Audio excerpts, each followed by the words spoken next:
इन्ना आतैना कल कौसर फसल्लि लिरब्बिका वनहर इन्ना शानिअका हुवल अबतर। ऐ नबी कौन कहता है कि आपके बाद आपका नाम न लिया जाएगा? इन्ना आतैना कल कौसर, ऐ नबी कल कयामत का दिन होगा, अहले ईमान आपके पास आएंगे, जब तक आपके हाथ से वो कौसर का जाम न पी लेंगे वो जन्नत के अंदर दाखिल न होंगे। इन्ना आतैना कल कौसर, ऐ नबी हमने आपको कौसर दिया है।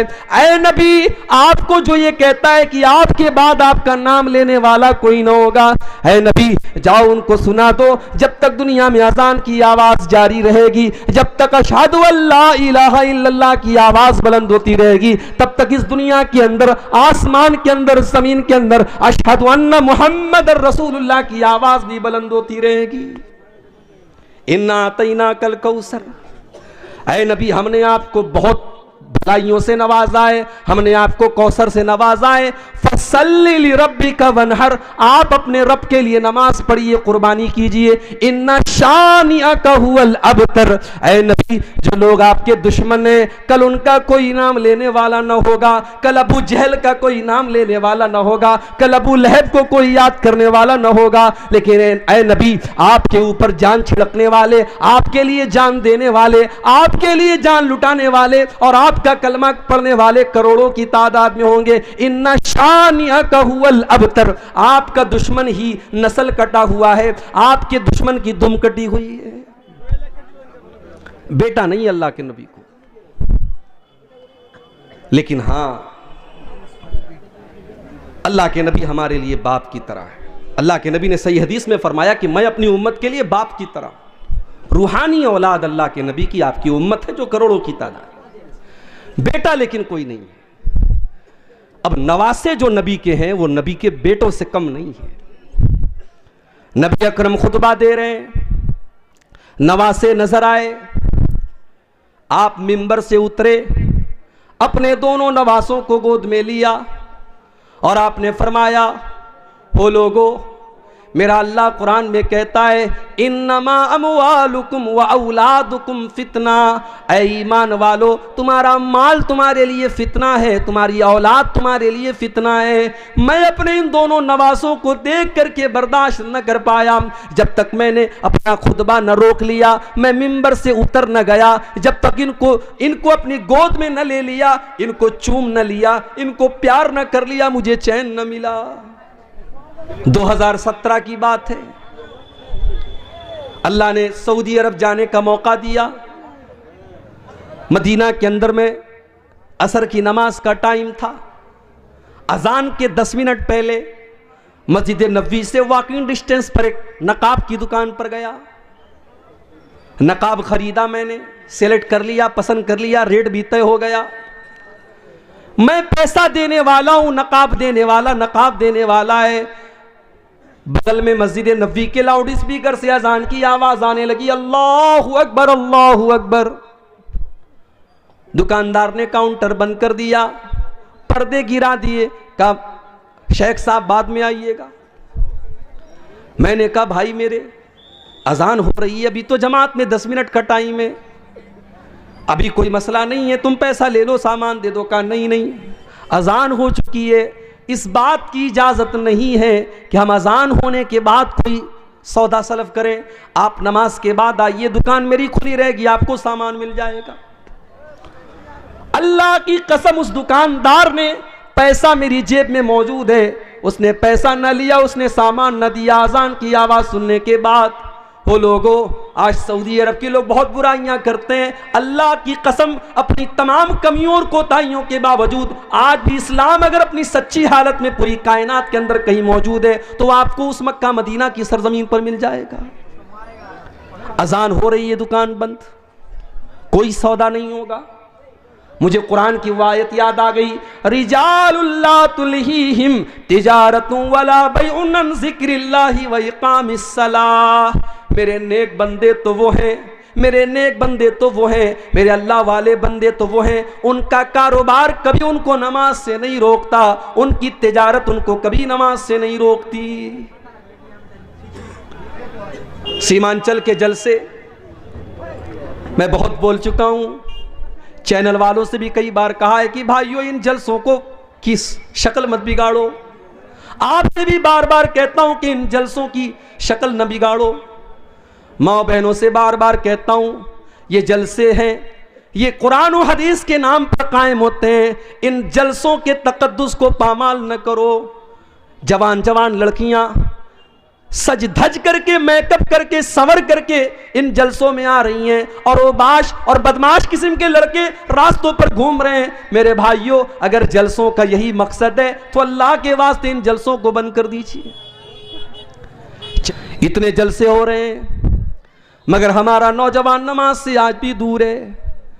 अल्लाह ने फरमाया ला तुल्हिकुम अमवालुकुम वला औलादुकुम अन ज़िक्रिल्लाह, माल के चक्कर में तुम अल्लाह को भूल न जाना, औलाद के चक्कर में तुम अल्लाह को भूल न जाना।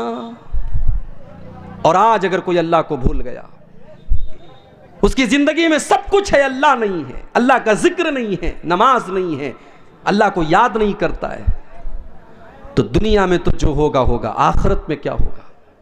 वमन आरज़ान ज़िक्री फ़इन्न लहू मईशतन ज़न्का, जो हमें याद नहीं करेगा, जिसकी जिंदगी में सब कुछ होगा लेकिन अल्लाह नहीं होगा, उसकी जिंदगी को हम बेचैनी वाली जिंदगी बना देंगे। वो करोड़ों और लाखों कमाएगा लेकिन उसके घर में चैन न होगा। सास बहू के झगड़े उसके घर में होंगे, भाई भाई के झगड़े उसके घर में होंगे, उसके घर में ननद भाभी के झगड़े होंगे, उसके घर में देवरानी जेठानी के झगड़े होंगे, उसके घर में न चैन होगा न सुकून होगा, उसके बच्चे बीमार होंगे जो हमको याद नहीं करेगा। फ़इन्न लहू मईशतन ज़न्का, उसकी जिंदगी बेचैनी वाली बन जाएगी। वनहशुरुहु यौमल क़ियामति आमा, और कल क़यामत के दिन हम ऐसे इंसान को अंधा बना करके उठाएंगे। क़ाल रब्बि लिमा हशरतनी आमा, वो कहेगा अल्लाह मैं तो दुनिया में अच्छा खासा देखा करता था, मैं आज अंधा कैसे हो गया। अल्लाह फरमाएगा कज़ालिका तत्का आयातुना फनसीतहा व कज़ालिकल यौम तुनसा, मेरे बंदे तेरे सामने कुरान की आयतें पढ़ी गई, तेरे सामने नमाज की अहमियत बताई गई, तेरे सामने बेहयाई की बुराई की गई, मगर तू बेहयाई के काम करता रहा, तू नमाज को छोड़ता रहा, तू अल्लाह की याद से गाफिल रहा। जब तू दुनिया में अंधा बन गया तो आज हमने तुझको अंधा बना दिया। तो ये पहली आयत है कि अपने माल और औलाद के चक्कर में अल्लाह को मत भूल। वमन यफ़अल ज़ालिका, और जो माल के चक्कर में अल्लाह को भूल जाएगा, जो औलाद के चक्कर में अल्लाह को भूल जाएगा, फ़उलाइका हुमुल खासिरून, उससे ज्यादा घाटे का सौदा कोई नहीं कर रहा है। हम ये समझ रहे हैं कि साहब हम दुकान कर रहे हैं नमाज छोड़ करके, हमारी दुकान में बड़ी बरकत हो रही, बड़ा पैसा आ रहा है। नहीं, पैसा तो आ रहा है मगर आप घाटे का सौदा कर रहे हैं। जानते हो फायदे का सौदा किसको कहते हैं? आओ एक मिसाल आपको देता हूं, फायदे का सौदा किसको कहते हैं। अल्लाह के नबी अपने साहबा के साथ बैठे हुए, एक सहाबी आते हैं, आए अल्लाह के नबी मैं अपने बाग की चहार दीवारी कर रहा हूं, मेरा खजूरों का बाग है, मैं उसकी बाउंड्री कर रहा हूं, और बाउंड्री करने में मेरे पड़ोसी का एक खजूर का पेड़ आ रहा है, मैं उससे कह रहा हूं कि ये खजूरों का पेड़ तुम मुझे दे दो, लेकिन वो मुझे देने को तैयार नहीं है।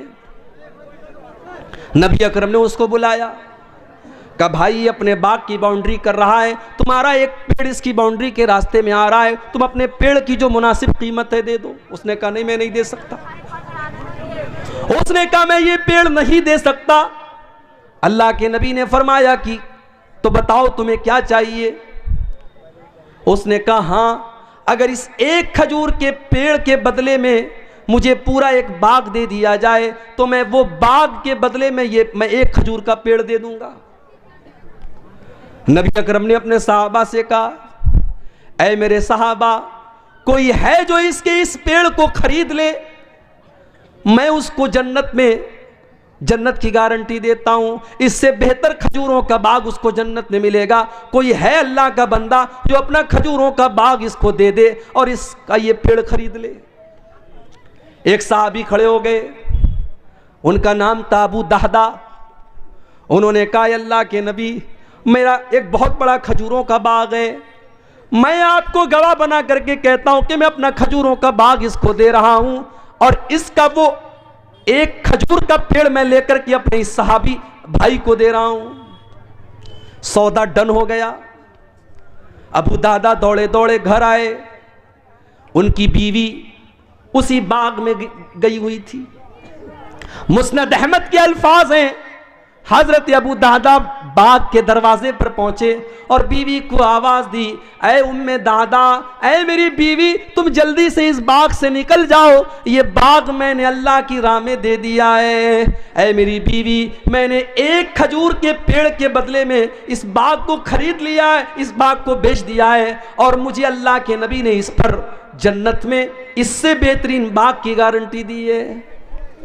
आज के दौर की औरतें होती तो शौहर की ये बात सुनकर के चार बातें सुनाती कि आपसे बड़ा बेवकूफ कोई नहीं देखा, आपसे बड़ा स्टूपिड कोई नहीं देखा कि आप एक पेड़ के बदले आप इतना बेहतरीन बाग आप बेच करके चले आए। आज की औरतें होती तो चार ताने मार देती। लेकिन मेरी प्यारी माँ बहनों, नबी की सहाबियात की जिंदगी भी क्या जिंदगी थी। उम्मे दादा उस बाग से निकलती हैं और अपने शौहर से कहती हैं, ऐ मेरे शौहर, आपने बड़े फायदे का सौदा किया है, आपने बड़े मुनाफे का सौदा किया है, आपने जन्नत के बाग के बदले अपने बाग को दे दिया है, आपने कोई घाटे का सौदा न किया। ये थे सहाबा। एक और सहाबी थे, उनका नाम था सुहैब रूमी। हमारे यहाँ शेरशाबादी चलता है, अंसारी चलता है। इसी बिहार में दरभंगा में एक गांव है, वहां सड़क में दीवार बनी है, एक तरफ से अंसारियों का रास्ता, एक तरफ से शेख का रास्ता है। अंसारी के रास्ते से शेख नहीं जा सकता, शेख के रास्ते से अंसारी नहीं जा सकता। हम तो बिरादरियों में बटे हुए हैं, ठीक है, बिरादरी है तो है, लेकिन बिरादरी कोई फख्र की चीज़ नहीं है। शेरशाबादी ये सोचे मैं शेख और अंसारी और खान से अच्छा हूँ, खान ये सोचे मैं अंसारी से बेहतर हूँ, अंसारी ये सोचे मैं फला से बेहतर हूँ। ये इस्लाम की तालीम नहीं है। इन्ना अक्रमकुम इंदल्लाहि अत्काकुम, बिरादरी की बुनियाद पर किसी को कोई इज्जत हासिल नहीं है। नबी के सहाबा में आप देखें वैरायटी है सहाबा की। सलमान फारसी ईरान के रहने वाले, सुहैब रूमी रूम के रहने वाले, इसी तरीके से हजरत बिलाल हबशा के रहने वाले।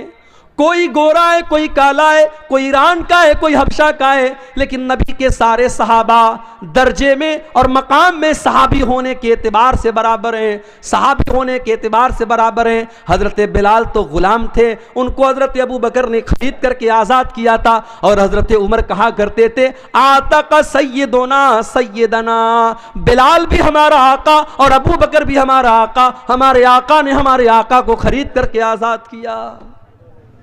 बंदो मोहताजो गनी एक हुए, तेरे दरबार में पहुंचे तो सभी एक हुए।